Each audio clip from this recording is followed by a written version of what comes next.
What about your game plan? What's your plan?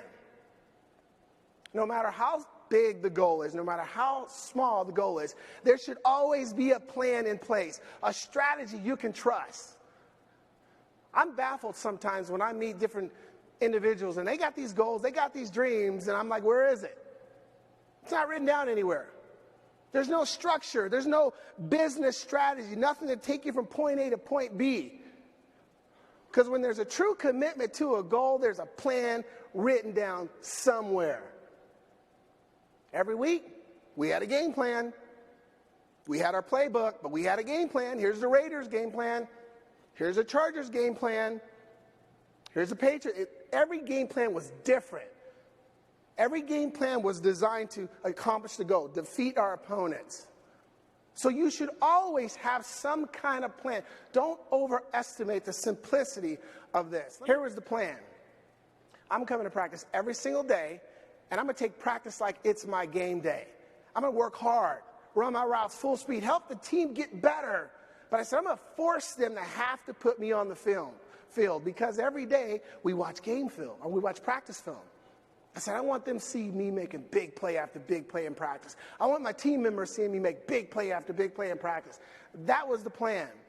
And then it was time to execute the plan. And this is really the difference maker between those who are average and those who are pros. The amateurs and the professionals. The ones that can put the plan together and execute the plan. Because, again, there's going to be challenges along the way. So I executed the plan. Week 4, come to practice, working hard, full speed, making catches. Week 5, week 6, week 7, week 8, week 9. Nobody said anything. Nobody's noticing. Success is an endurance race, right? Don't happen overnight.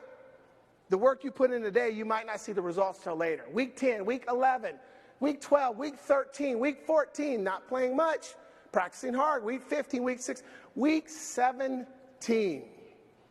Al Sander comes up to me and says, man, you've had a great year of practice. We got the Raiders this weekend. I think we're going to play you a lot this weekend. Take advantage of it. We play the Raiders. They hold true. I have 8 catches, 188 yards, 2 touchdowns of 52 yards and 57 yards. If you don't know NFL stats, that's a good day at the office. But that plan I executed all of a sudden changed them from viewing me as a backup to a starter. And they started talking to me about being a starter, and I was like, what? But it was because of the plan that I put into place and that I stuck with. Now, we're all adults here, though. We know that sometimes you put a plan together, and it works perfectly. But sometimes it doesn't. What do you do when you've got that plan? Here's the goal. Here's the plan. I'm following. All of a sudden, someone throws a curveball. You call an audible. I'm married to my high school sweetheart or my college sweetheart, Raina. Raina and I have been married for 27 years. And when we got married, we had a simple plan. Let's have 3 children. Less than that, not enough. More than that, too many. So Dante, Camille, and LaJordan. So 10 years ago, I get a call from my nephew, Justin, in Tulsa, Oklahoma.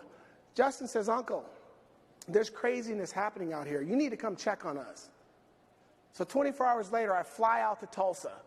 24 hours later after that, I'm standing in a courthouse before a judge. And the judge says, Mr. Birden, we're going to take your 5 nieces and nephews, and we're going to put them in 5 separate foster homes. You're the next of kin, so what would you like to do? Whoa. I just came to check on the kids. This wasn't part of the plan. But I did first what any smart husband would do. I said, Judge, let me call my wife first. I called my wife, 5-minute conversation. We took all 5 of those children, and we merged them into our family. And when we did it, many people were questioning us. Why are you doing that? Why would you add 5 more mouths to feed? Rain and I saw it as an opportunity to impact 5 more lives. And I believe we've done that, and they've impacted ours too. But when I was working on this presentation, I thought about you. How many lives are you guys impacting? Think about it. I saw a stat the other day that said that 76% of North America stress every day over money and work. So maybe you guys can't affect work, but can you affect money? People are concerned with their security, financial security. Are they going to have enough? to retire, to send their kids to college. You guys impact that. Do you recognize the lives that you're changing every single day, and are you putting forth the effort to continue to do that? And I want you guys, again, I want you to be thinking like leaders. Any track fans in here? Anybody like track and field? I love track and field. I'd rather watch track than actually football. I love track and field. So this is a long-distance race. I was a jumper and a hurdler, but I love the long-distance races. You know why? Because it's not like a bunch of people just run around in a circle and just doing it, whatever. But there's a lot of strategy. There's a lot of tactical things that are taking place in the race. Here's an example where most of the big long-distance races, they will usually have a runner in the front. They call it the rabbit. And the rabbit's job is to run the beginning of the race at a very intense pace, a faster pace than normal. The goal is to set a pace fast enough that the rest of the runners will go with them, will pull them along. Now, the rabbit usually drops out about halfway or three-quarters into the race. And if they did their job right, they set a pace that hopefully those runners can break a record, make it to the Olympics, or set a PR. But as leaders, think about yourself. You're the rabbit, but you don't drop out. It's understanding that leaders lead from the front. They lead from the front. They don't wait for other people. They go set the pace. So think about the goals you have today, tomorrow, next week. You be the leader. Because if you do it right, and you set the right pace, your team members and all those that are with you, if they want it, they will come right along with you, the ones that want it. Master the quality of discipline. If the doorway here leads to your opportunity, discipline is the master key. Because that's where the magic happens. I like to describe discipline as the ability to do what you need to do when you need to do it while no one is watching. The ability to do what you need to do when you need to do it while no one is watching. As an athlete, that was in our DNA. Automatic. Running hills on my own, studying film on my own, memorizing the plays on my own. I didn't need someone back over here telling me, hey, JJ, you need to do this and do that. No, because I wanted it bad enough, and I knew those action steps was necessary. And I had to do it on my own. But we're not by ourselves.